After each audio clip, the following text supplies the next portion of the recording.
Hello everyone, and welcome to this audio podcast. In this audio podcast series, the Ztorm Focus V3. This audio podcast will be around IST or immunosuppression therapies, and acute allograft rejection or AAR. In surrounding observing chemokine and chemokine receptor expression in acute allograft rejection or AAR. This part of the Ztorm Lipostics Vendip, and another Ztorm Lipostics production. So in this in sort of to begin with, in this audio podcast, to highlight some bases some bases in around immunosuppression therapies and acute renal and acute allograft rejection or acute renal failure. So immunosuppression therapy in context of organ transplantation, and specific and particularly and in particular particularly in and around renal transplantation has undergone tremendous changes, tremendous advances over the past several years, than perhaps any other time historically. It is now possible to be more selective in the matching of immunosuppression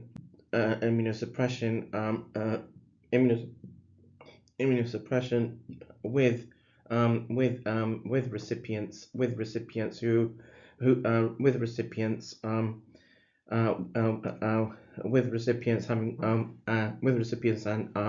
having gone through organ transplantation.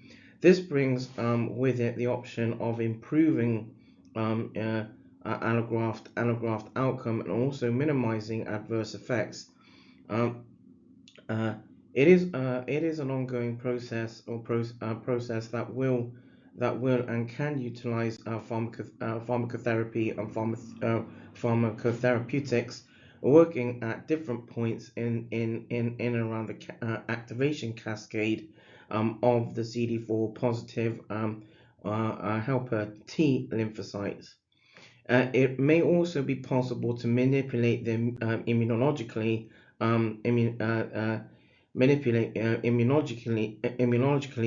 that in and around that organ specific immune response that can switch off or rendered tolerant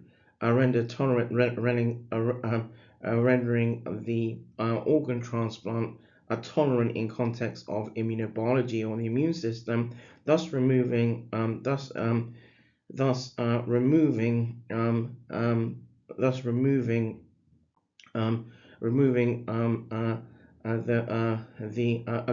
components in the cascade, in the immunological cascade that would link to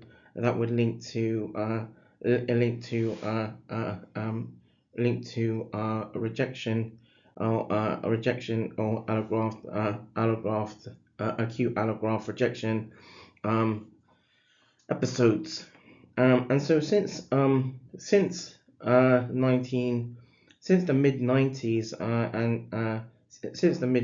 and particularly since 1995, since 1995, there have been sort of an explosion in the quantity of pharmacotherapeutics and pharmacotherapy available in and around and across organ specialties, aligned to organ transplantation.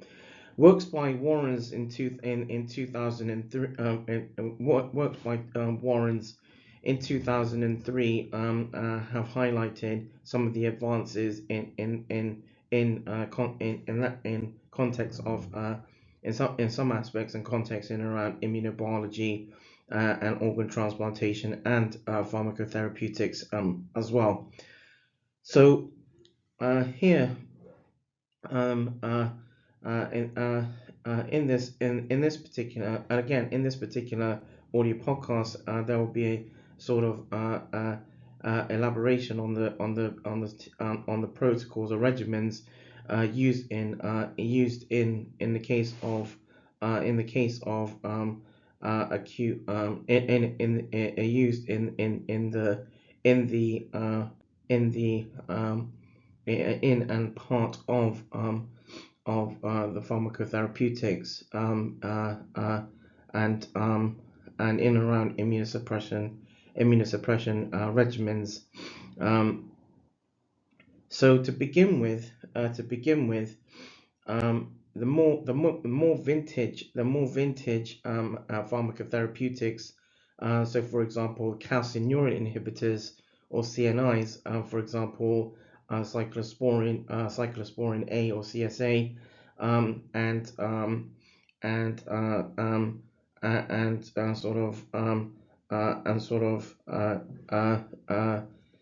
initial formulations of tacrolimus or FK506 FK506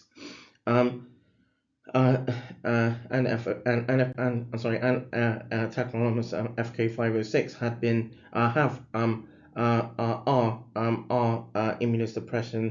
immunosuppression or pharmacotherapeutics that have been used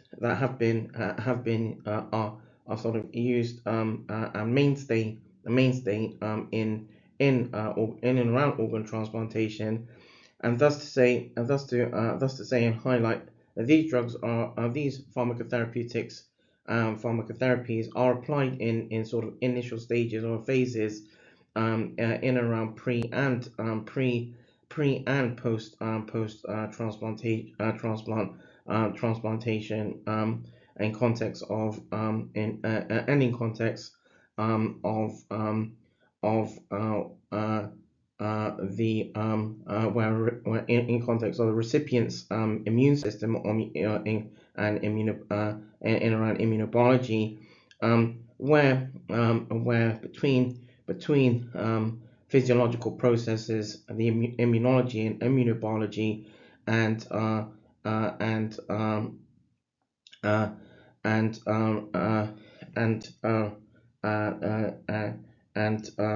the recipient in context of self, where these pharmacotherapeutics are implemented and used to achieve a sense in around tolerance. CSA, a cyclic endocapeptide, cyclic endocapeptide that is derived from extracts of fungus Tolypocladium inflatum, and exhibits potent immunosuppressive activity.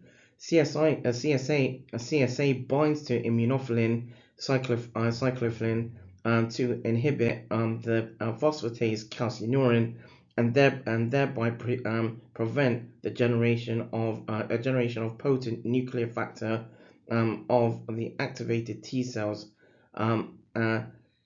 So this step is crucial or important or pivotal for the upregulation of mRNA of various cytokines, and particularly in interleukin-2 or IL-2, which is necessary for the proliferation and maturation of T cells, and interferon gamma or IFN gamma, which in turn is pivotal also for the activation of macrophages.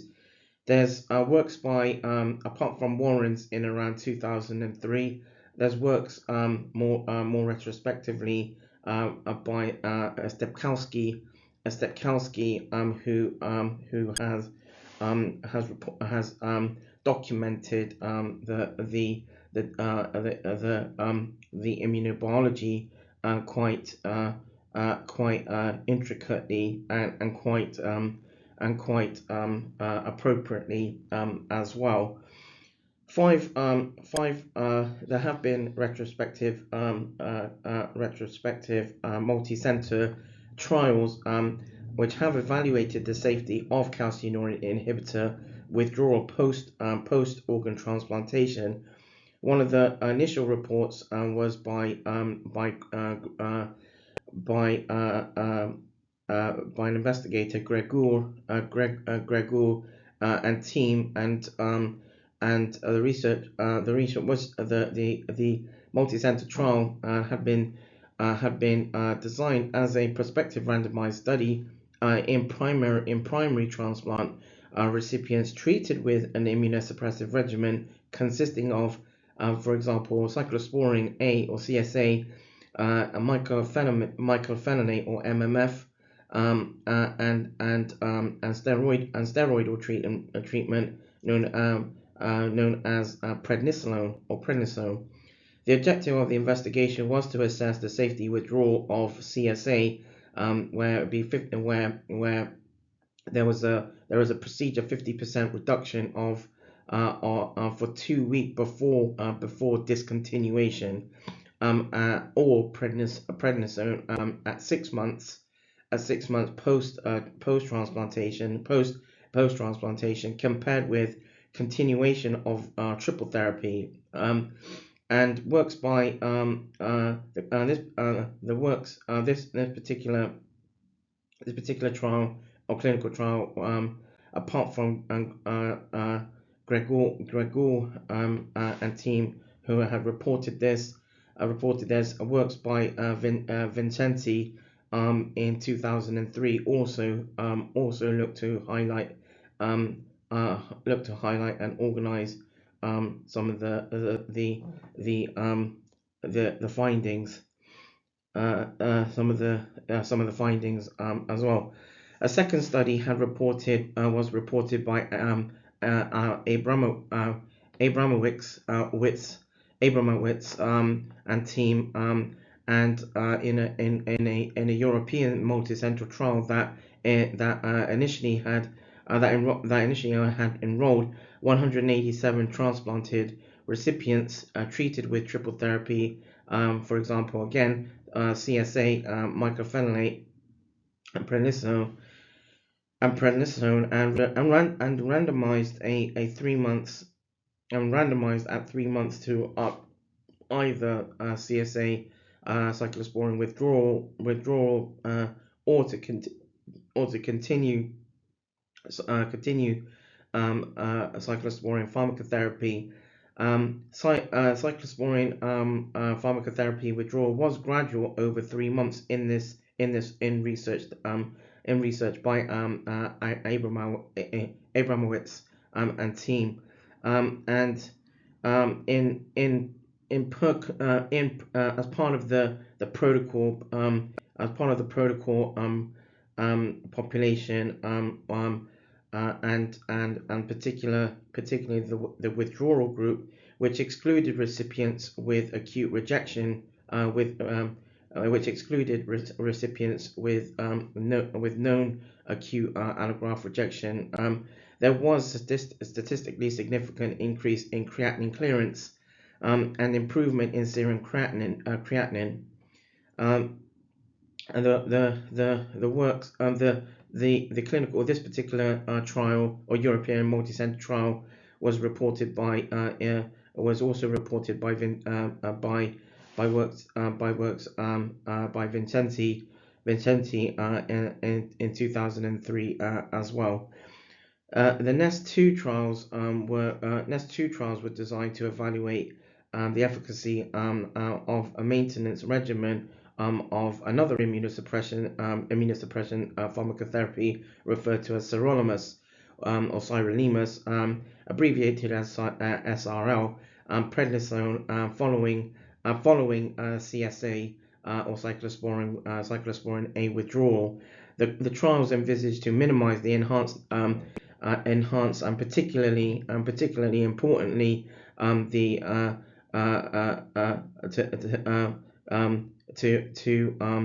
to minimize the sort of enhanced nephrotoxic side effects, that the nephrotoxic side effects that have been observed, that have been observed sort of retrospectively and documented in literature, but also in where when sirolimus was used in combination with full dose cyclosporin A or CSA.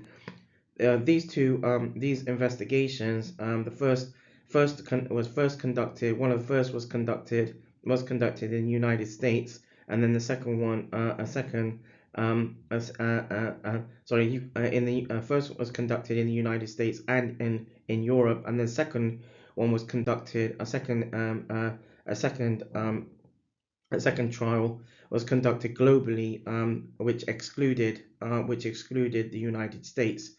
And where there was the fight, in line to this, where there was, between the two studies or the investigations, the trials that took place, they had slightly different designs, but the same underlying rationale, and that was the main rationale was to assess safety and the potential advantages of CSA, cyclosporin A withdrawal from a sirolimus or sirolimus and steroid regimen. And again, works by Vincenti in 2003 sort of document some aspects in around the specifics. In both of these studies, CSA was withdrawn gradually over a period of 1 month. In the U.S. Europe trial, CSA was withdrawn at the end of at the end of month 2 post organ transplantation, only in patients who had been acute rejection free, or where had been documented there was no evidence of acute rejection or acute allograft rejection, and 82% of patients in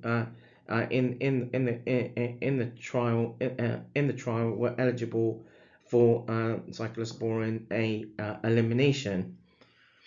In the design of the global trial, CSA could be withdrawn in recipients who had previously had rejection episodes, provided it was not in context of clinical immunology grading, providing it was not BAMF, what's been referred to or documented as BAMF grade 3 rejection. Patients were excluded from the study if they suffered acute vascular rejection in the 4-week preceding randomization, or patients with poor renal function, the overall incidence of biopsy confirmed acute rejection in this works was just over 13% in the first 3 months before the randomization period. After randomization between 3 months and 12 between 3 months and between 3 months and 12, patients withdrawn from cyclosporin A or CSA was significantly higher. There was a significantly higher incidence of acute rejection compared to patients maintained on CSA on cyclosporin A. And again, the full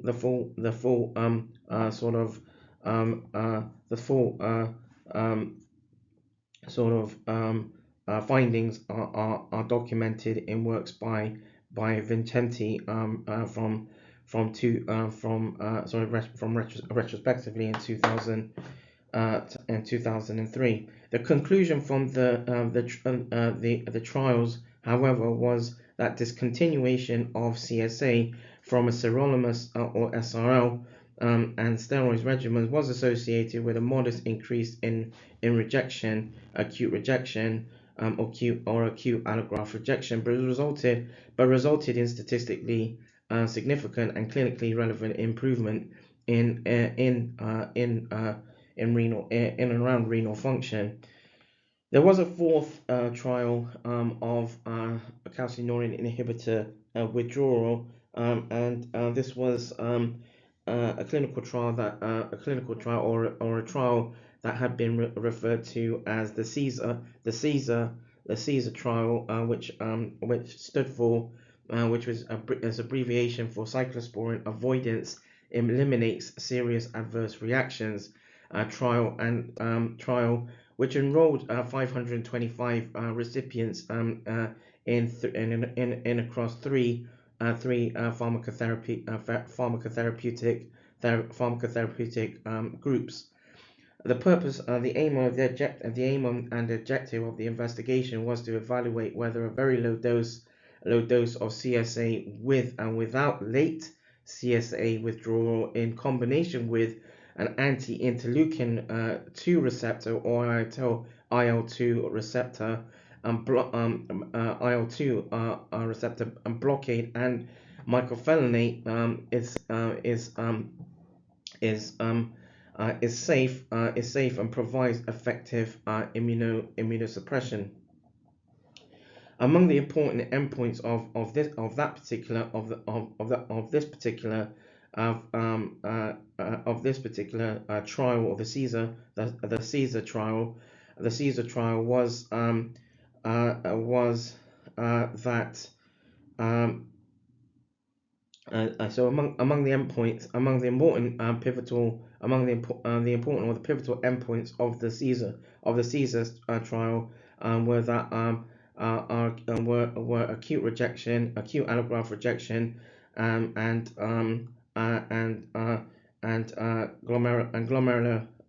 glomerular filtration rate, and also histological analyses of biopsy specimens at 1 year during the Caesar trial.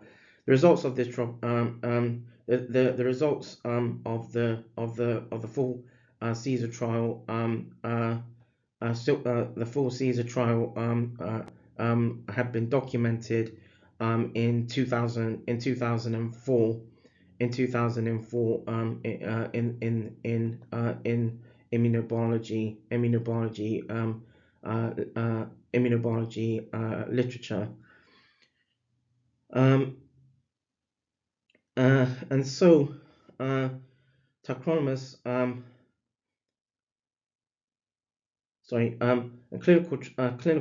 clinical investigations or studies highlight that at least some of the toxicities from tacrolimus or FK506 are similar to those displayed by CSA, cyclosporin A. FK506 causes a similar element of nephrotoxicity, and aligned to the nephrotoxicity. This then has an interplay with the safety profile of pharmacotherapeutics and pharmacotherapy, and also although FK506 does not seem to induce although FK506 or tacrolimus does not or did not seem to produce the same sort of side effects as with the profile linked with cyclosporin A or CSA, it does not cause more. It also does not cause did not cause more severe neurotoxicity. For example, where neurotoxicity or effects that are linked to, for example, headaches, tremors, confusion, psychoses, convulsions, and seizures, than that of cyclosporine A or CSA. Furthermore, tacrolimus produces, or had been documented to produce, a severe pancreatic islet B cell toxicity that exacerbates and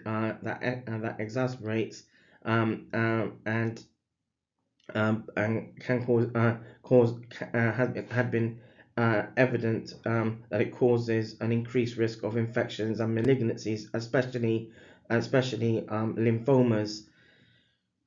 Works the pharmacotherapeutics and pharmacotherapy around in around in around tacrolimus have been documented and highlighted by works by excuse me, in works by Killick and Kahan in the early 2000s.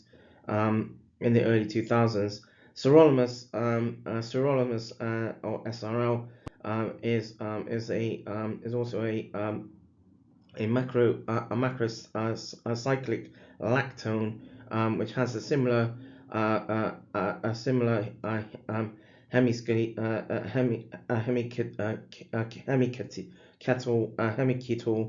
hemiketal structure, masked alpha beta diketone amide moiety, like that of tacrolimus, but also has a unique trine segment. The potential of sirolimus as an immunosuppression or pharmacotherapy or pharmacotherapeutics in context of pharmacotherapeutics had been reported by Segel and team, and later confirmed by Kahn and Morris as well, and once again works by Killick and Kahan in the early 2000s had highlighted some of some aspects of the some parts of the and aspects of the pharmacology that are linked in around the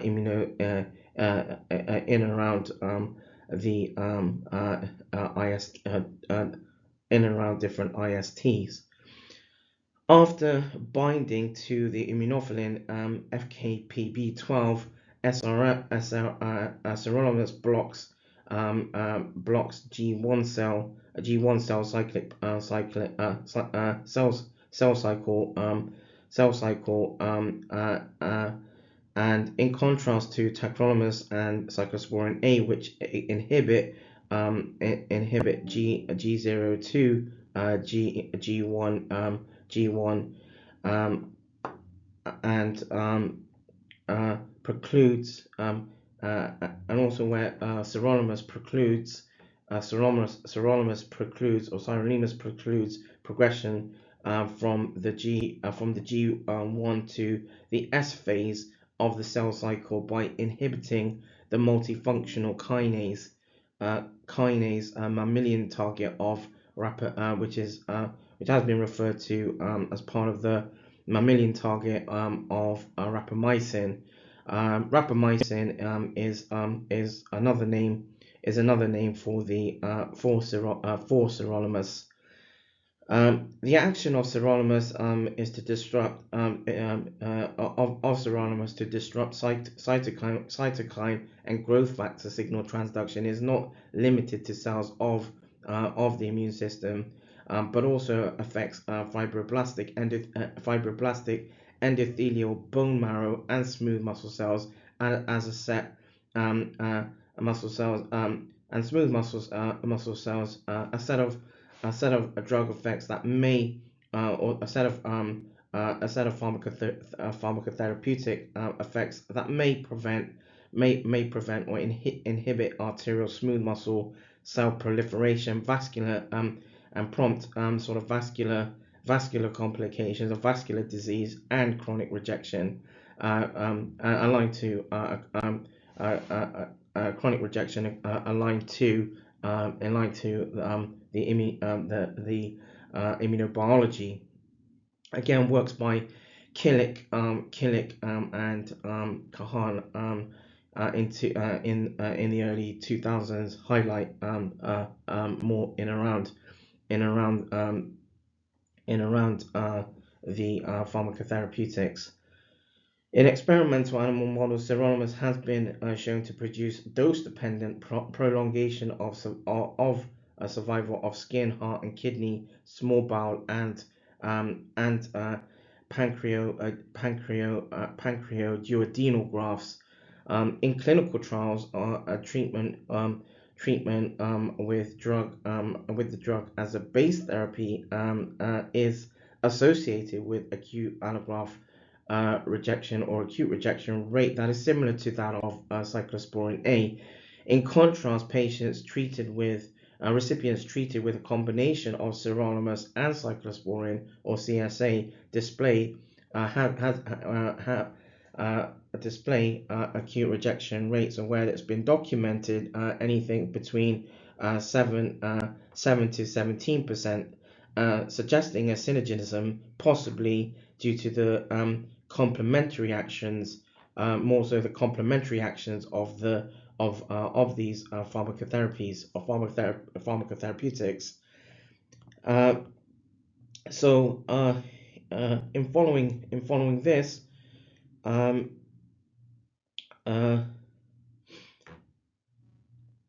this, there have been works by Kasisk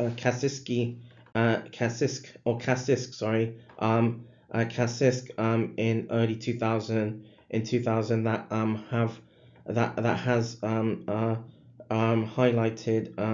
highlighted immunosuppression therapy and the tailoring of different immunosuppression or IST according to individual recipients, and where the tailoring of the type of immunosuppression or IST to recipients is documented by risk factor or complication, and where different pharmacotherapeutics are linked to where there's advantage, but also where and when they can be reduced or should be withdrawn. Mycophenolate or MMF is in context of some of the pharmacotherapeutics around mycophenolate mofetil or MMF. MMF is the 2 morpholynyl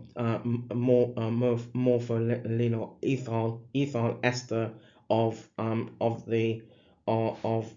derived from its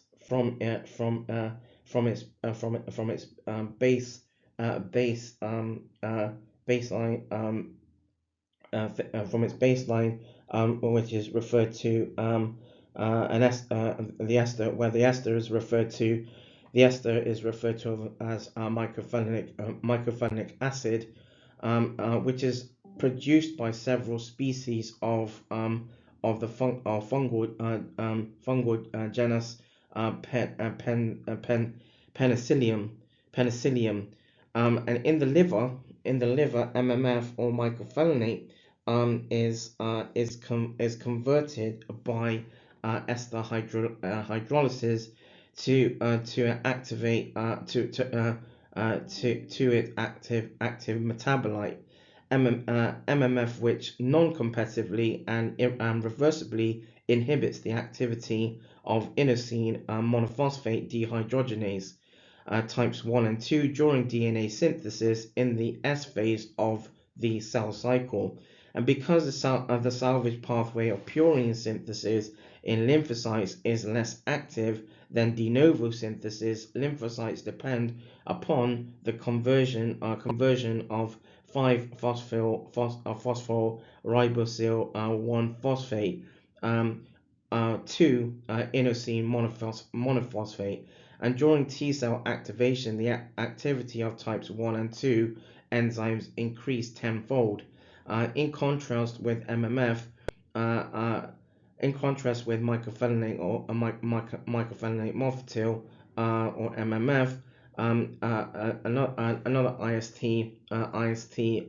that has been documented retrospectively, known as azathioprine, inhibits several enzymes in de novo synthesis pathway. The reduction of deoxyguanosine triphosphate concentrations by mycophenolate was reserved upon reserved upon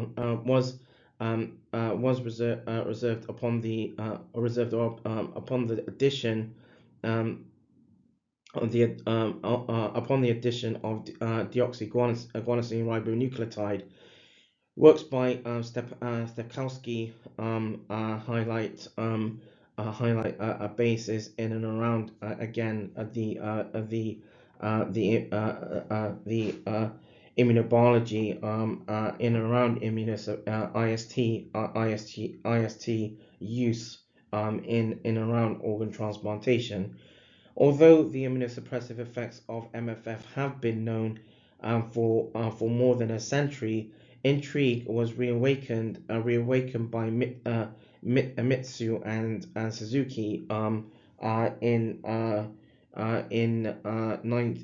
the late 1960s, particularly and specifically 1969, in around immunosuppressive pharmacotherapy, immunosuppressive agents and pharmacotherapies, and to increase the low oral bioavailability of mycophenolate acid.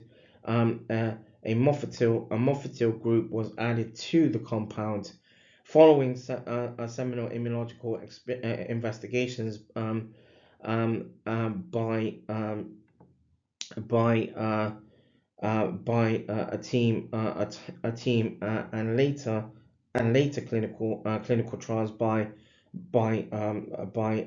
another team. So initially, following investigations by a team by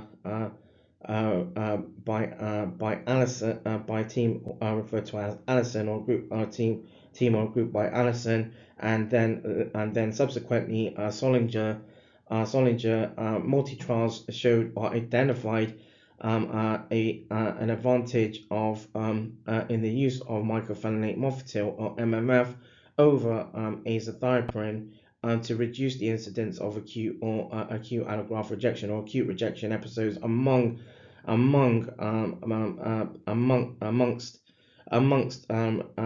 renal allografted recipients under treatment under pharmacotherapy use with a concomitant regimen of cyclosporine A, CSA, and steroids. Works again by Killick and Kahan in the early 2000s have highlighted some aspects in and around this. The drug has been MMF or mycophenolate mofetil has been approved, and it's has been used for some years now in recipients as an adjunctive agent or regimen for rejection for primarily where in literature where it has been documented to be used or implemented in a line to where recipients have been where there's been evidence in around recipients of having rejection episodes, acute rejection episodes in around organ transplantation, and where mycophenolate mofetil or MMF is used in context of prophylaxis, but the data on its efficacy for treatment of acute rejection episodes resistance to high dose resistant to high dose steroids, for example, and other therapies are not or have not been completely conclusive.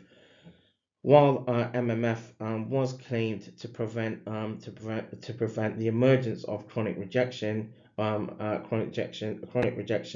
uh, in animal investigations or laboratory animal investigations, it has not been proven to achieve a similar effect in large trials in human renal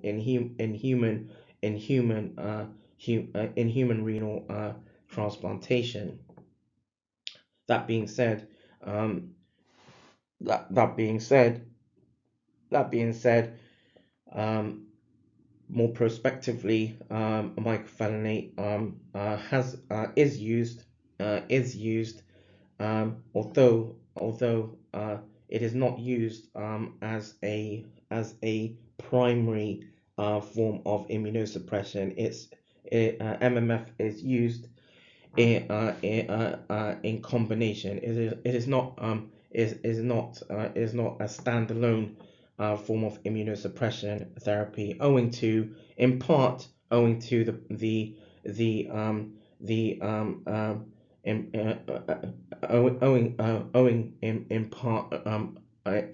in part according to the particular pathway that the drug that the pharmacotherapeutics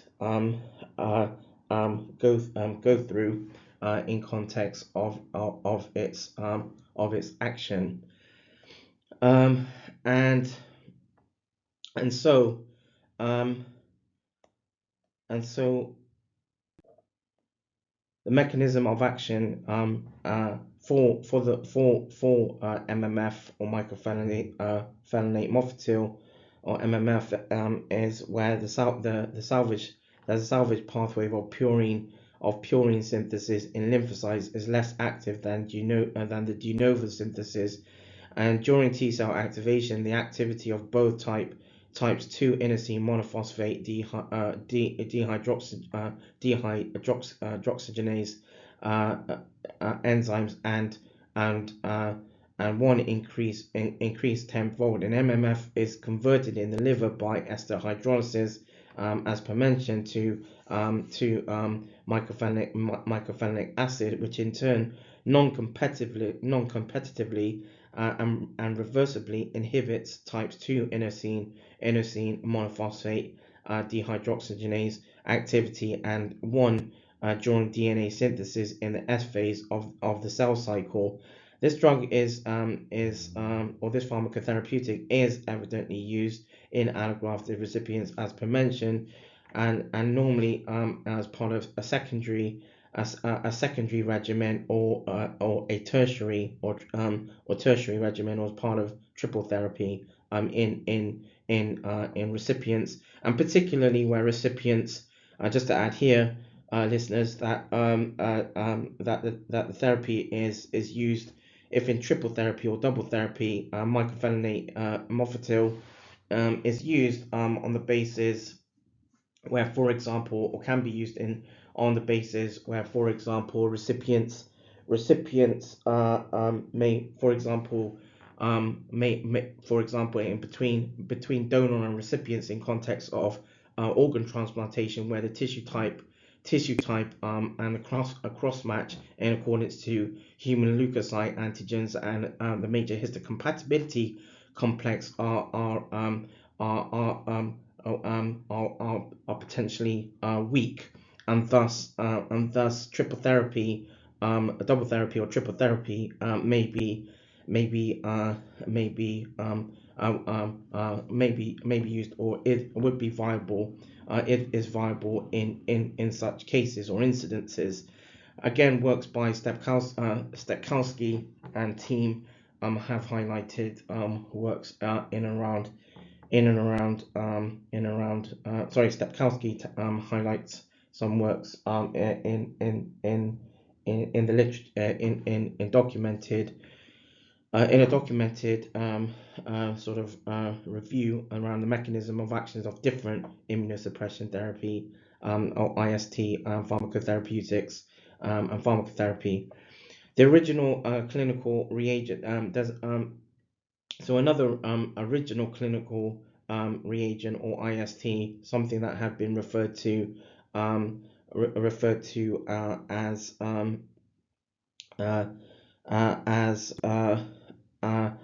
anti-lymphocyte globulin, or OKT3. OKT3 is or has been referred to as a monoclonal antibody, or MAB, directed against the epsilon chain of the CD3 marker, which is an integral part of the T cell antigen receptor complex. OKT3, OKT3 is sort of in the early phases of organ transplantation, OKT3 alongside azathioprine have been used or implemented in documented cases. However, OKT3 in sort of prospectively is rarely used now in organ transplantation. However, suffice to say that OKT3 is usually had been usually administered intravenously, for example 5 milligrams per day for 10 to 14 days. Or for up to 21 days, and within minutes of delivery, this particular monoclonal antibody aligned to CD3 positive markers are not detected on lymphoid cells. And although high doses of an monoclonal antibody may produce T cell depletion, in clinical practice, T cells continue to be present in the circulation. And so thus it has been documented that there's a presence of cells bearing CD2, CD4, or CD8, but not CD3, CD3 markers. And so this phenomenon have been documented as modulation. In contrast, at the same time, two newer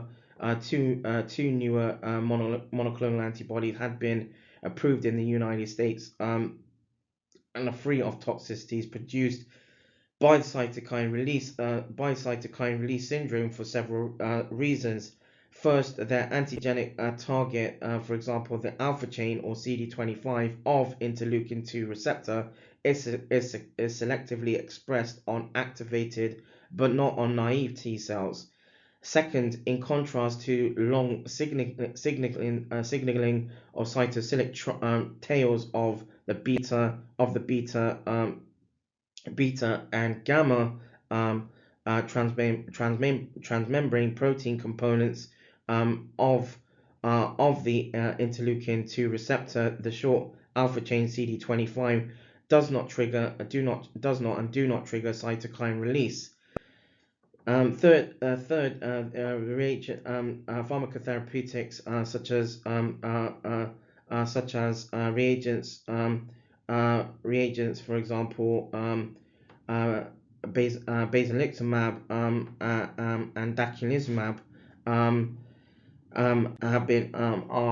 have been used in context of monoclonal antibodies, and thus have a longer serum half-life and do not readily elicit neutralizing antibodies or problems or issues associated with the purine with pure xenogenic polyclonal antibodies and polyclonal antibodies polyclonal antibodies, anti-interleukin 2 receptor monoclonal antibodies have also been used mainly for induction therapy to reduce the occurrence of acute allograft rejection episodes.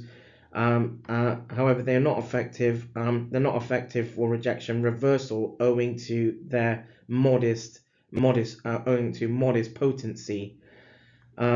And in particular, basiliximab as a monoclonal antibody is a glycoprotein obtained from fermentation of an established murine or mice myeloma cell line genetically engineered to express plasmids containing the human heavy chain and light chain contrast region genes and murine or mice heavy and light variable region genes encoding the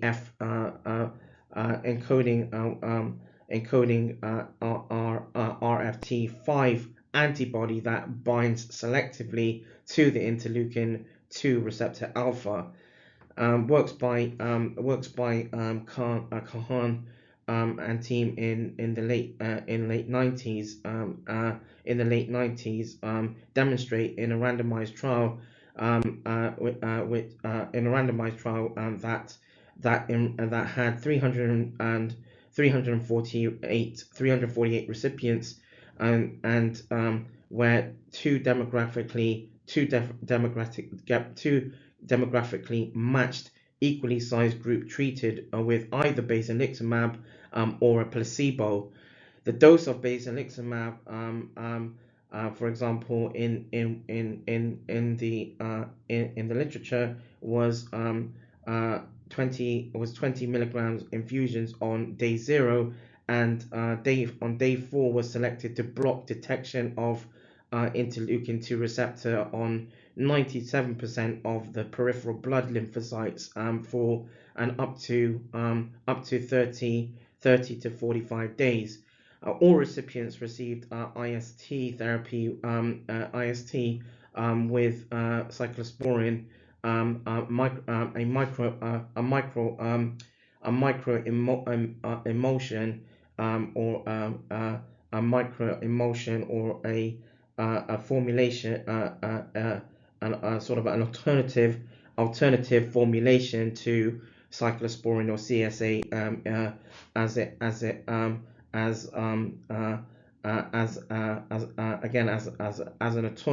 an alternative aligned with steroids in the works that had reported the trial. An intent to treat analysis of 1 year data assess the incidence of post-transplant acute rejection episodes or acute allograft rejection episodes, and where patient and allograft survival rates and the safety and tolerability of basiliximab as a monoclonal antibody, monoclonal antibody, were also analyzed, and works by the works that by Kahan and team in the late 90s conclude that prophylactic basiliximab at that time therapy that the pharmacotherapy was well tolerated, had an adverse event profile comparable in comparison to placebo, and significantly reduces the number of acute allograft rejection episodes in renal transplanted recipients or renal allografted recipients within the first year post transplantation. In works by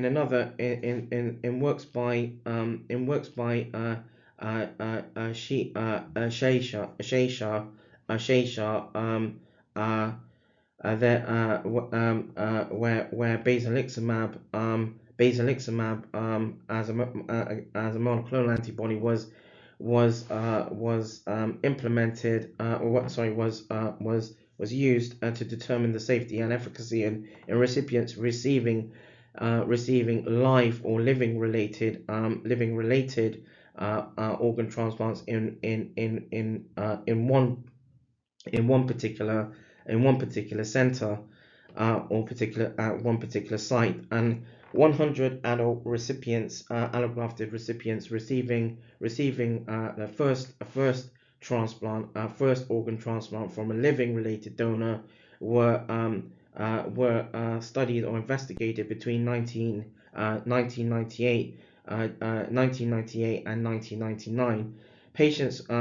Recipients were prospectively randomized into treatment groups: one to receive basiliximab as a monoclonal antibody, and the second as a control. Basiliximab monoclonal antibody was introduced intravenously in 2 doses of 20 milligram each.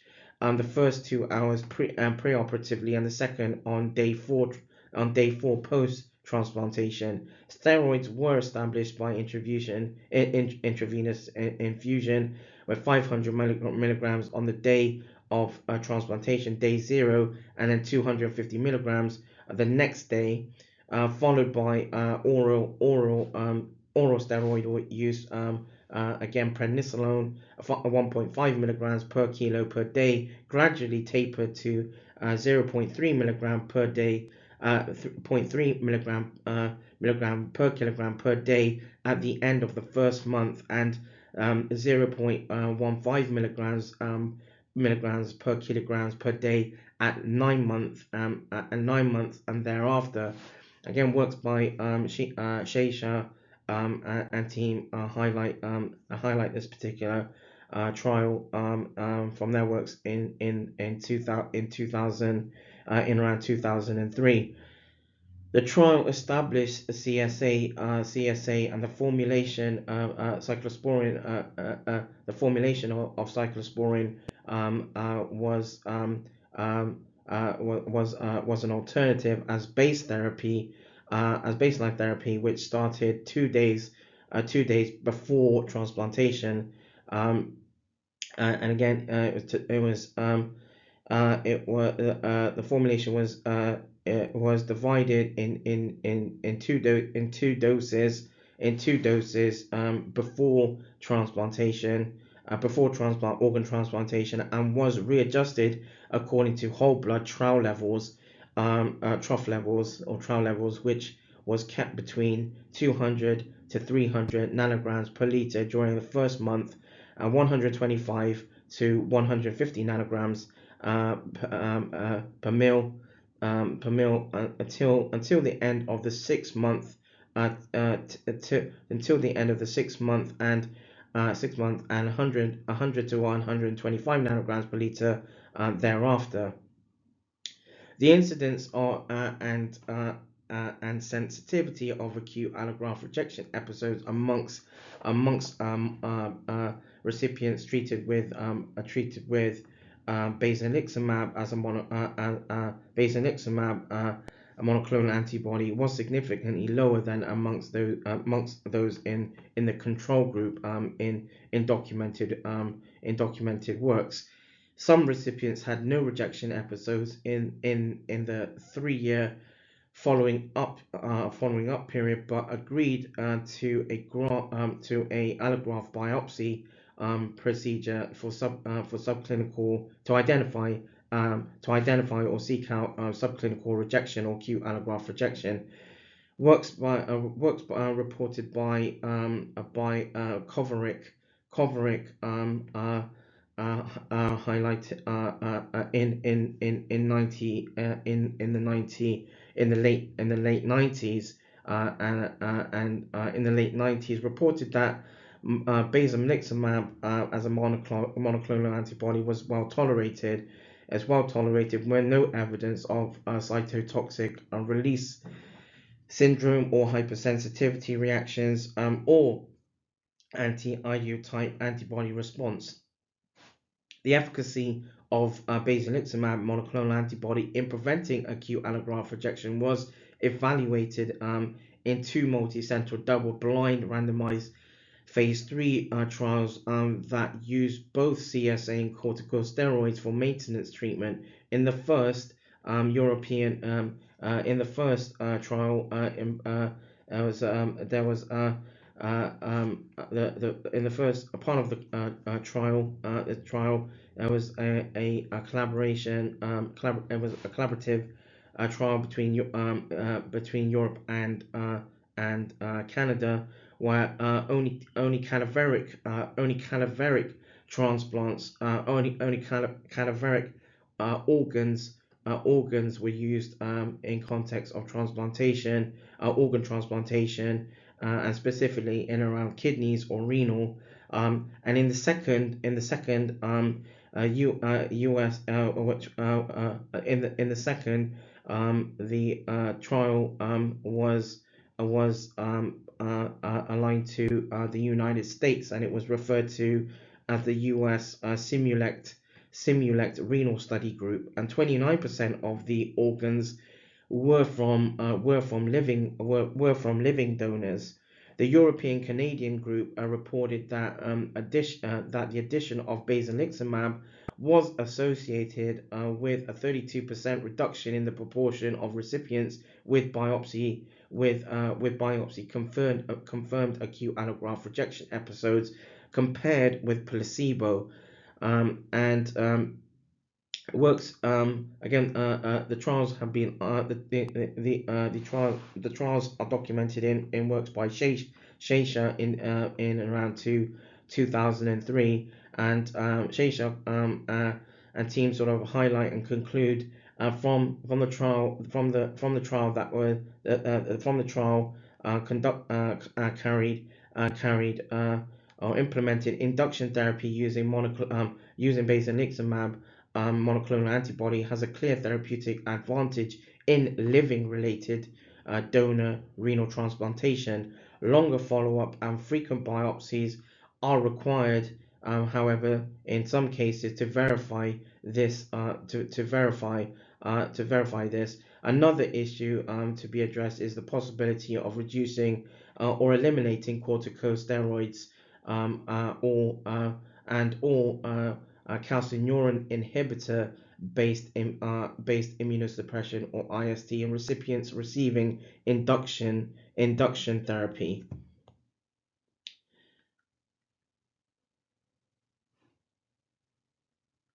Yeah, so in works by Danovich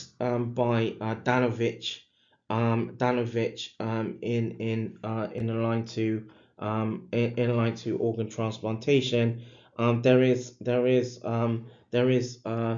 against different antibody preparations for organ transplantation. Danovich highlights in works in and around the different forms of IST, i.e. Different forms of IST in context of monoclonal or polyclonal, and in line to indication in context of induction and rejection, and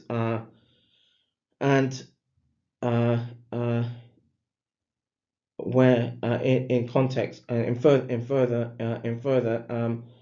there's another immunosuppression which has been used is immunosuppression or IST referred to as FTY720,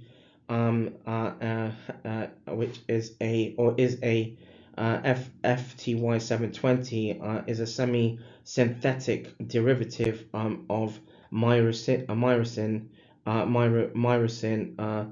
or ISP1, a compound that was isolated from a culture of broth from a fungus of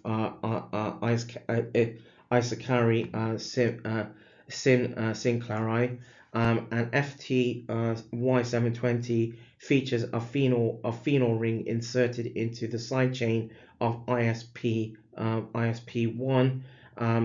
but displays significantly reduced toxic effects and specifically nephrotoxic effects compared with those compared with those of ISP1 um, ISP1 although the parent compound ISP1 is up to tenfold more potent than for example cyclosporin A, CSA, at inhibiting the proliferation of lymphocytes in allogeneic MLCs. ISP1 was ineffective at blocking the proliferation of human leukemia cells. In vivo, ISP1 was more effective than CSA at inhibiting T cell production.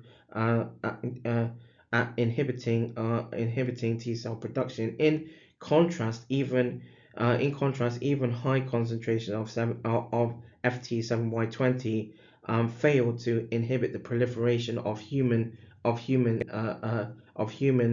MLCs or the production of interleukin 2 or interleukin 3, and works by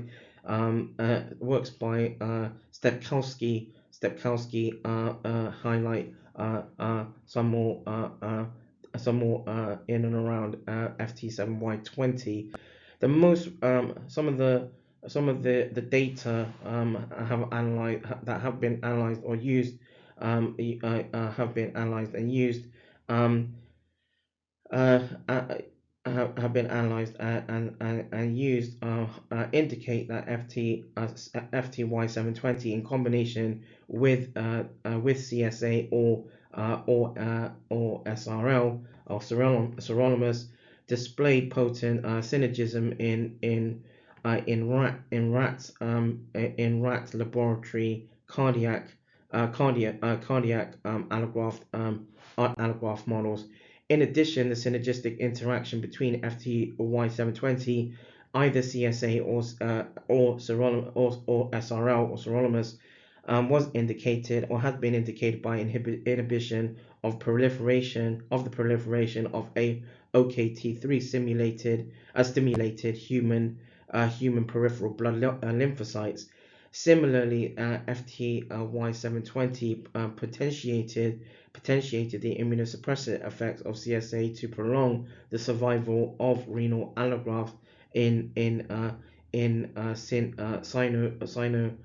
cynomolgus monkeys.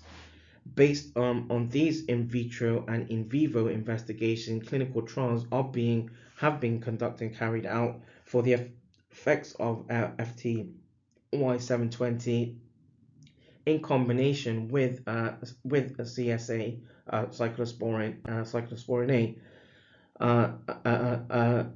in combination with CSA, at least historically. Upon infusion FT7Y20 treated fluorescent labeled lymphocytes, the cells can be shown or identified to sequester in peripheral and mesenteric lymph nodes, as well as Peyer's patches, thereby diverting them from the allograft. One hypothesis suggests that FTY720 upregulated the expression of chemokine receptor 7 or CCR7 on lymphocytes, thereby increasing affinity of these cells for high endothelial venules in secondary lymphoid structures, which are known to express the chemokines that bind CCR7. The action of CCR7 complexes rapidly, and CCR7 also regulates integrin expression and causes cell adhesion. Early data has suggested that there is an association or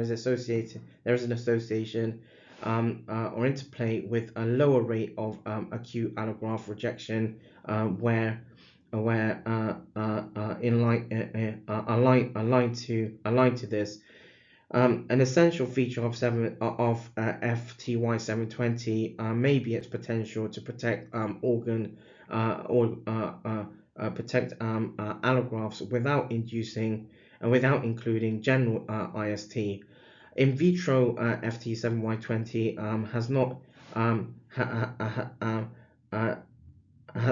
or did not inhibit rodent and human T cell activation and proliferation, and T helper and T helper type 2 cells and cytokine production, and B cell antibody production at therapeutic relevant concentrations. There's works by Brinkman in the early 2000s that highlight in and around this.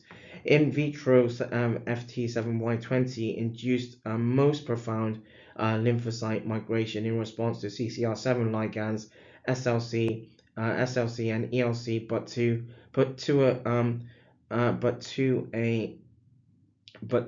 a lesser extent also to chemokines binding to other receptors, rendering a specific interaction of the drug with CCR7 unlikely.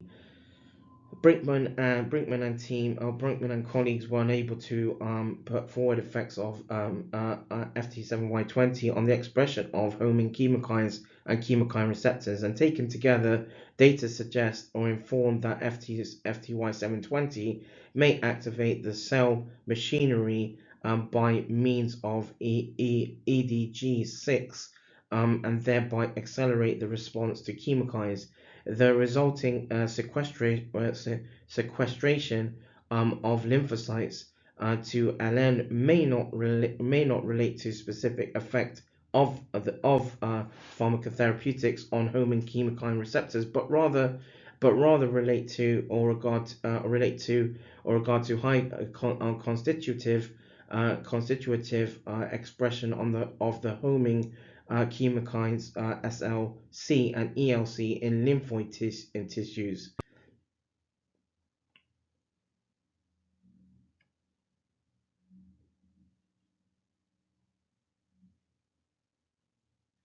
Upon metabolism, by opening of its isosol ring or isoxyl ring, the heterocyclic compound leflunomide is degraded to active major metabolite referred to as A771726. While leflunomide was initially developed as an anti-arthritic drug, it was later shown to display bifunctional IST profile. At high concentration, leflunomide blocks the activities of protein tyrosine kinases at low concentrations, and at low concentrations, the dihydrorotate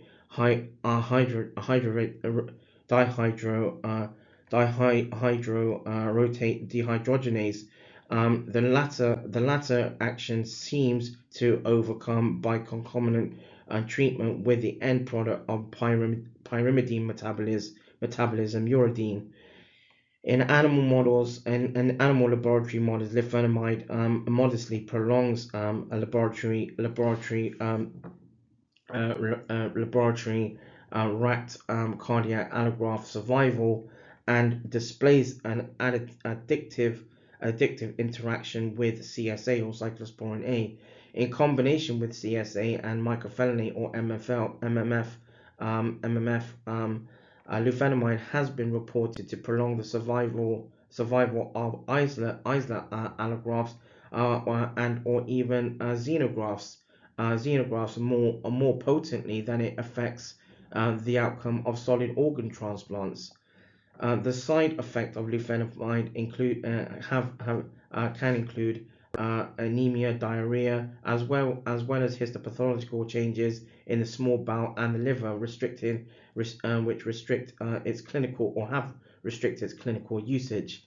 While leflunomide itself is predominantly had been retrospectively evaluated for the treatment of autoimmune diseases such as rheumatoid arthritis and structural malonitrilamides, are currently under or have been under investigation in following as well in experimental animal models of solid organ transplantation.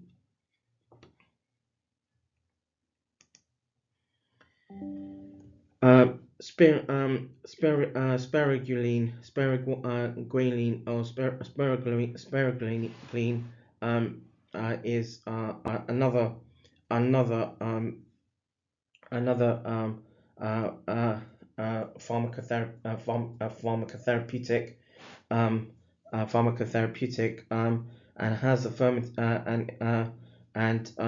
has a fermentation has a or has been identified as having the fermentation product of the bacterium Bacillus laterosporus, and it is a water soluble peptide with a molecular weight of 496 Daltons, and it inhibits acute allograft rejection, and only moderately deoxysporoguanine only moderately inhibits both the mitogen stimulated proliferation of T cells and the generation of cytotoxic T cells without affecting interleukin 2 production.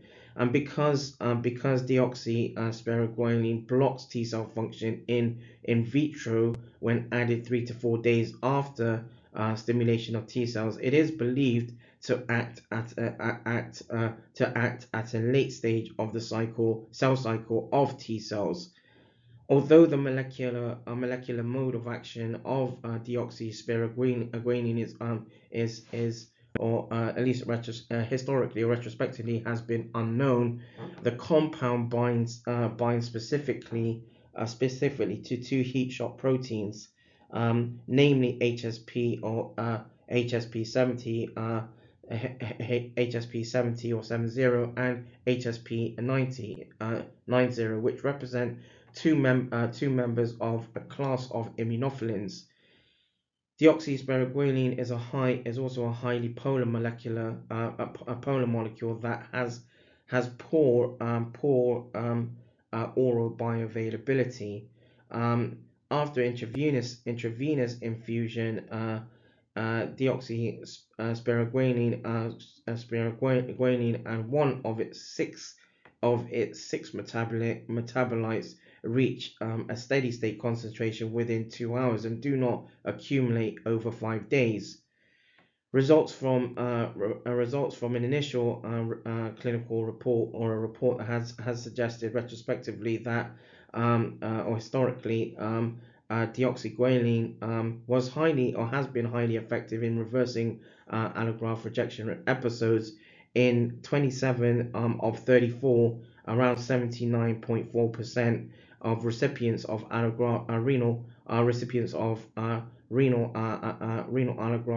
allografts when used alone, and even more effective when administered in combination with methylprednisolone.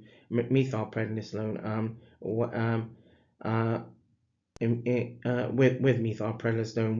and in another investigation, deoxysporoguanine had been administered in daily 3-hour intravenous infusion for 7 days, and reversed and it was documented that 76% of the acute allograft rejection episodes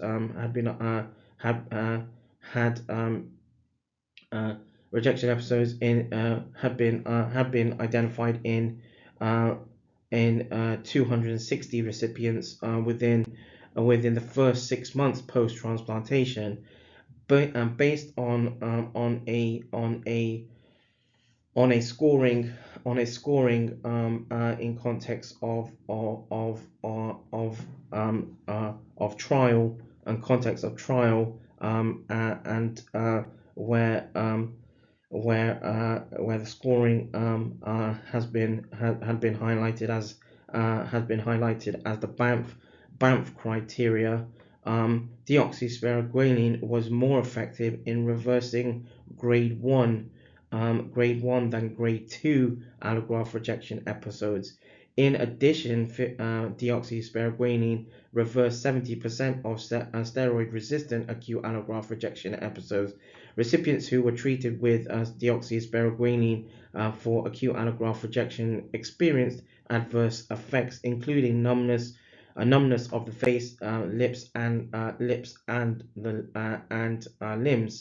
and wherein in at least 14% of the recipients, and gastrointestinal toxicity in around 9% of the recipients, and bone marrow suppression in 54% of the recipients. And because of its low bioavailability, deoxyspiroguanine must be administered intravenously, but only for a short duration, which limits its widespread application in and around organ transplantation.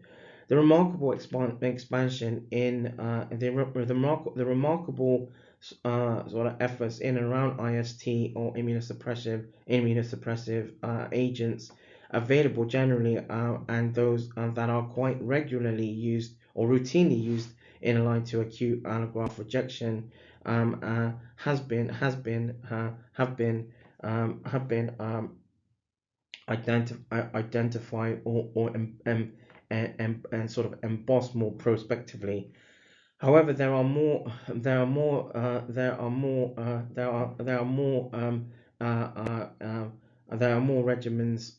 regimens and pharmacotherapeutics around the corner, and some of these are likely to represent only minor adaptations of currently available regimens. And so, for example, the enteric coated prodrug of MMF or mycophenolate mofetil, mycophenolate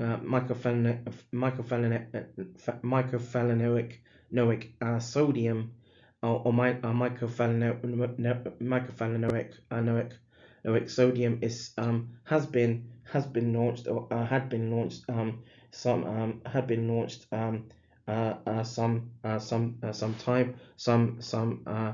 some years ago, and is a chemically modified form of SRL or sirolimus, known as everolimus, and a modified release preparation of tacrolimus.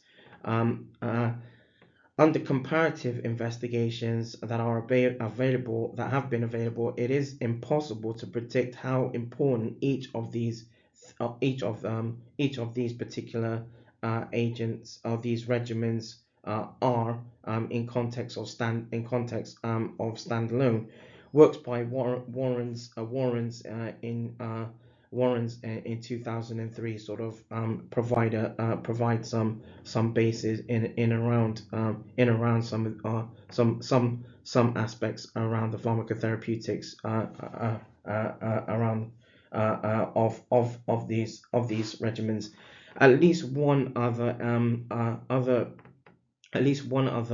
pharmacotherapeutic, known as, or has been referred to as FK778, is currently being, or had been trialed in around organ transplantation, and as well as its action in inhibiting pyrimidine synthesis. This regimen, or this agent, FK778, also appears to inhibit interleukin-2 stimulated tyrosine kinase and cyclin dependent cell proliferation. Other regimens of this category, which have been tried in around transplantation, also include Brequinar, an inhibitor of the same enzyme blocked by emanase, and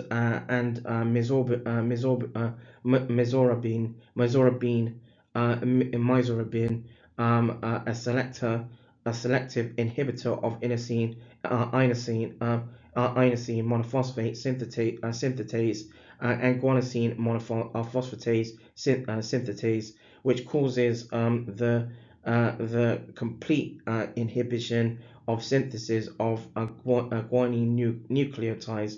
None of these agents, none of these regimens, none of these regimens have yet shown a theoretical superiority of significance over mycophenolate mofetil or MMF, and so it is hard to predict that they will take the transplant immunobiology field by storm, and trials will be carried with many of these agents, and the history of immunosuppression suggests that sort of more inventive results in and around pharmacotherapeutics and IST may still be sort of emerging. Interestingly, Campath 1H or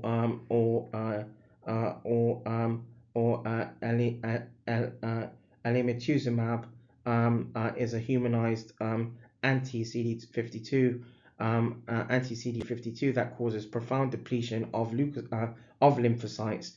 This is now being used in at least two centers. Has been used in at least two centers in around clinical trials of renal in and around renal allografts with good side effect profiles. One group had demonstrated that it is possible to treat patients successfully without exposing them to any calcineurin inhibitors, and with only a limited exposure to corticosteroids.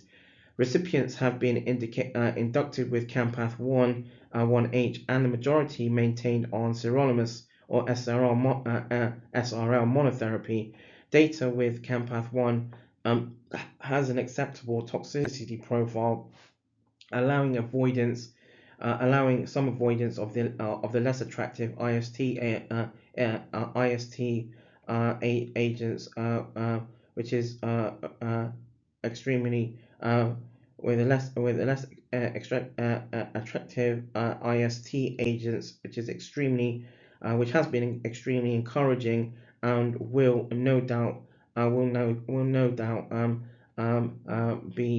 be also followed up or have been followed up in works more prospectively.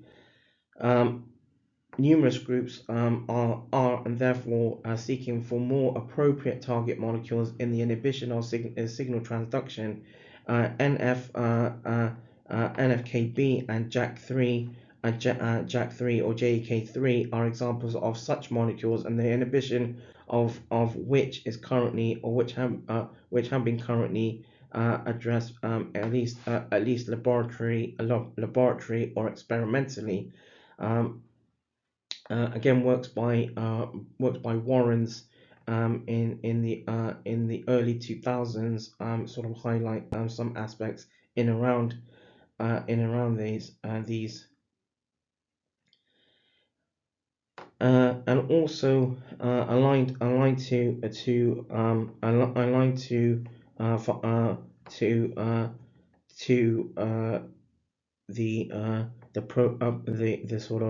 the sort of IST profiles in context of trials as well, signaling through the gamma chain. The gamma chain requires activation of the Janus protein tyrosine kinase JAK3, as per mentioned briefly. At the same time, also mediate signals mediate signals from receptors interleukin 4, interleukin 7, interleukin 9, and interleukin 15. Since JAK3 or JAK3 is required for transduction of proliferative signals, inhibitors of JAK3 can be potentially powerful and helpful drugs or regimens in line to solid organ transplantation. Whether JAK3 inhibitors turn out to be prohibitively immunosuppressive remains are still being investigated and also determined. Several JAK3 inhibitors, including efiluzumab,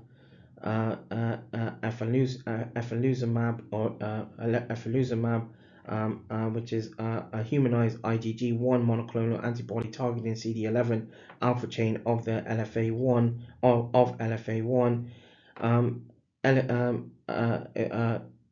of LFA1 have been researched and efiluzumab binds to LFA1, preventing LFA1 and ICAM interaction, and direct blockade of ICAM1 with monoclonal antibody has failed to show any advantage in randomized allografted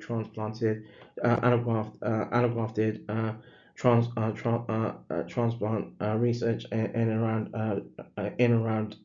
where the renal organ is concerned, possibly due to redundancy in ICANS in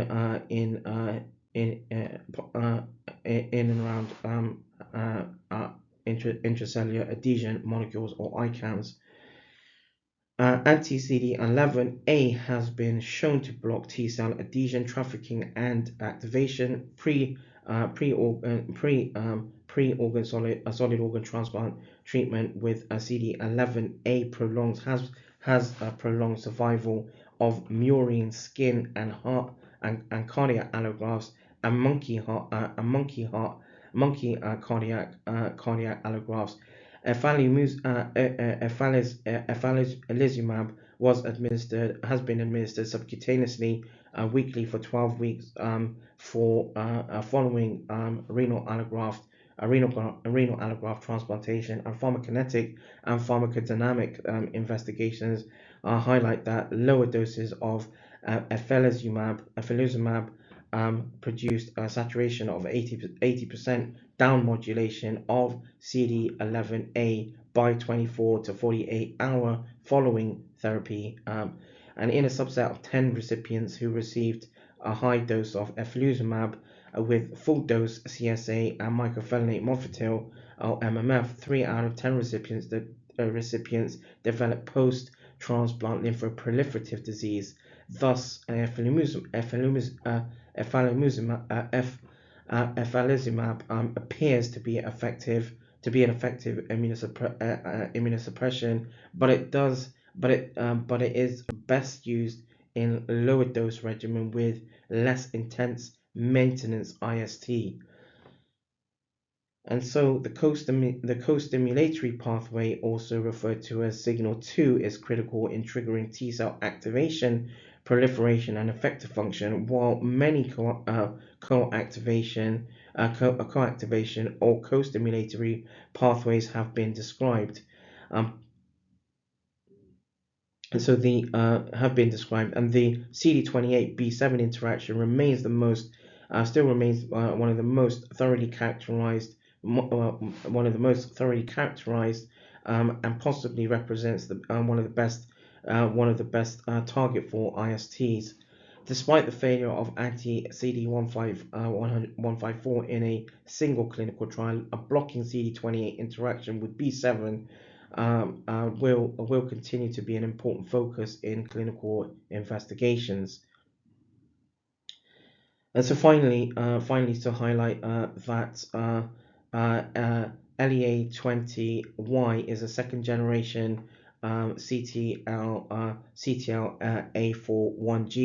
1G with an increase in binding avidity affinity to CD80 and CD86, and approximately tenfold more effectiveness in vitro, or had been documented as tenfold more effectiveness in vitro than CTLA4 than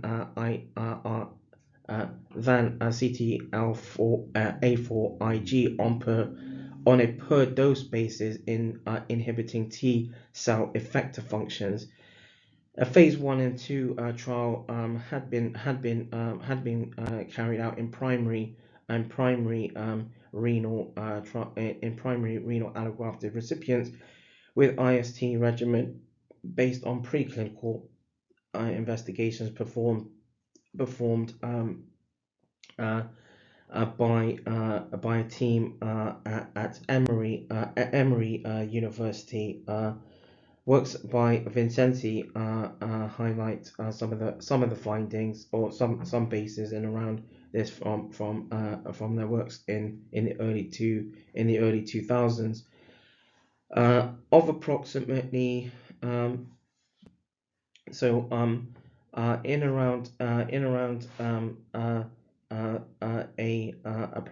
a basis or a sort of an underpinning in line to the next audio podcast.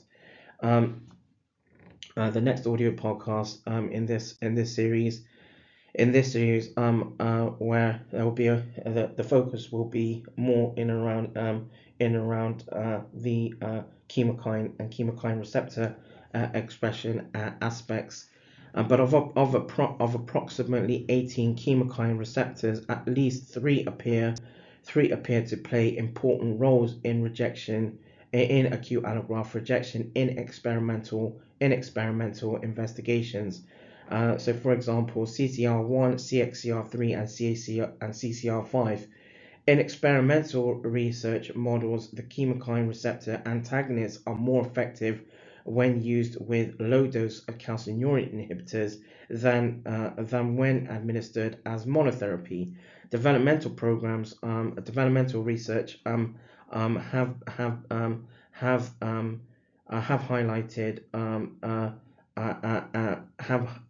highlighted some bases in around antagonists of CXCR3 and CCR1, and it has been clear from investigations that blockade of chemokine receptors are becoming more essential, or have become essential topics, or have become essential topics, and in addition to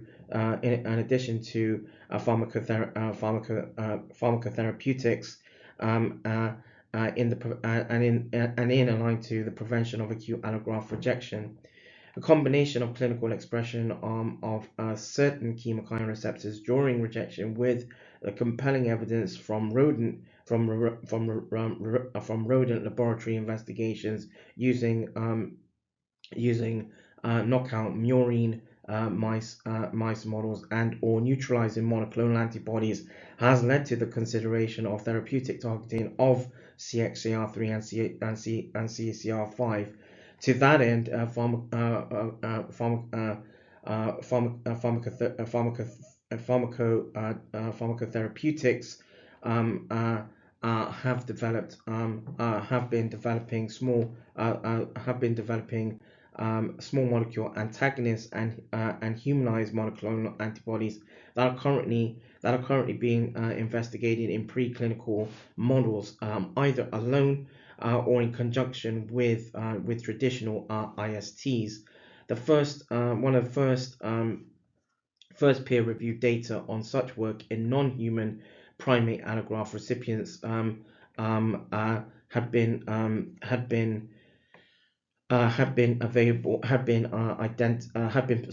published in 2003, in around 2003, 2004 by works by Hancock and team, where where the team look at chemokine, and chemokine receptor expression in cardiac allograft cardiac allograft transplantation, and aligned to